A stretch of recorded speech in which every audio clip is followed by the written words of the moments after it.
तो आज हम सेकेंड डे है और बात हमारी चल रही है फर्स्ट चैप्टर की। फर्स्ट चैप्टर में कल मैंने आपको ये बताया था कि कौन से क्वेश्चन हैं जो 1 नंबर में ही और 2 नंबर में पूछे जाते हैं। 1 नंबर में हमने बात की थी HCF और LCM के क्वेश्चन की, और 2 नंबर में हमने बात की थी सिद्ध करना किसी संख्या को कोई संख्या परिमेय है या फिर अपरिमेय है। तो ये हमने कल आपको बताया था। आज हम पहला जो क्वेश्चन है कि अभाज्य गुणनखंड के रूप में किसी भी संख्या को किस तरीके से व्यक्त किया जाता है उसके बारे में बात करेंगे। जैसे सबसे पहले 1260 है या 3825 है, 5005 है, तो किस तरीके से इनको लिखा जाता है वो हम देखेंगे। आपको ये बात ध्यान रखनी है कि अगर किसी संख्या में इकाई का अंक जो है वो 0, 2, 4, 6 और 8 हो, यानी सम संख्या हो। अगर किसी संख्या में इकाई का अंक 0, 2, 4, 6, 8 हो, ये सब संख्याएं हों, तो वो संख्या पहली बार 2 से उसका पूरा पूरा भाग जाएगा। ये बात आपको ध्यान रखनी है। फिर किसी संख्या में अगर इकाई का अंक 0 और 5 है, क्या है 0 और 5, तो वो संख्या हमेशा 5 से पूरा पूरा भाग जाएगी। 0 वाली संख्या का 2 से भी जाएगा और 5 से भी जाएगा। तो ये बहुत ही शॉर्ट सी नियम है जो आपको ध्यान रखने हैं।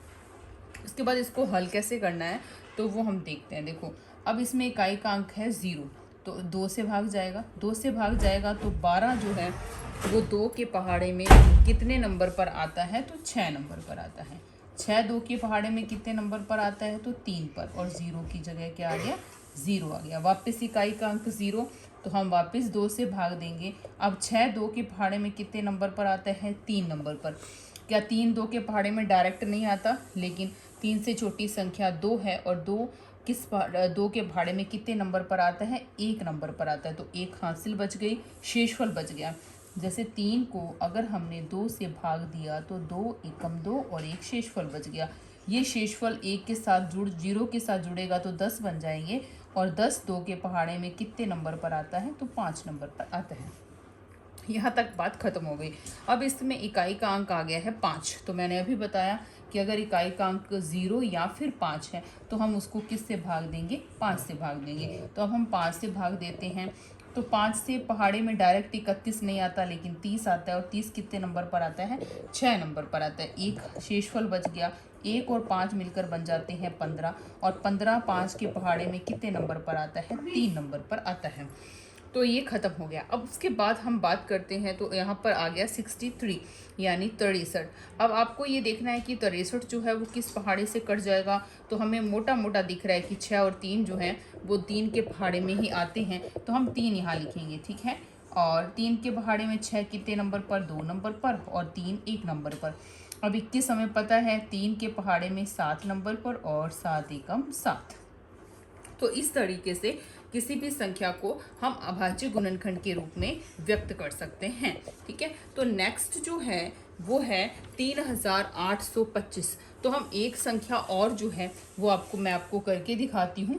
और नेक्स्ट जो इस तरीके के जितने भी क्वेश्चन आपको कहीं भी अगर बुक में कहीं भी किसी पेपर में एग्जाम में आपको दिखें अगर, तो आप उसको हल करने की कोशिश कीजिएगा। अगर नहीं हल हो तो आप पूछ सकते हैं ना।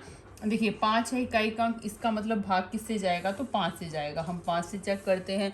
5 के पहाड़े में 30 या 38 जो है डायरेक्ट नहीं आता, लेकिन 38 से छोटी संख्या 35 आती है 7 नंबर पर। 35 इससे माइनस करेंगे तो 3 शेषफल बचेगा, 3 और 2 बन जाएंगे 32। 32 में छोटी संख्या है 30, 30 आता है 6 नंबर पर। 2 बचा, 2 और 5 25, और 25 आता है 5 नंबर पर। वापस 5 से भाग जाएगा, और 5 एकम क्या हो जाएगा, 5, 2 बच जाएगा, 2 और 6 26, 26 से छोटी संख्या 25, 25 5 नंबर पर आता है, और 1 और 5 15 बन गए। 15 कितने नंबर पर आता है, 3 नंबर पर आता है। तो इस तरीके से हमें करना है। अब देखिए, अब बात आती है कि हम अगर इसको काटेंगे तो किससे काटेंगे। अभी ना तो इकाई का अंक 2 0 2 4 6 है, ना 0 और 5 है।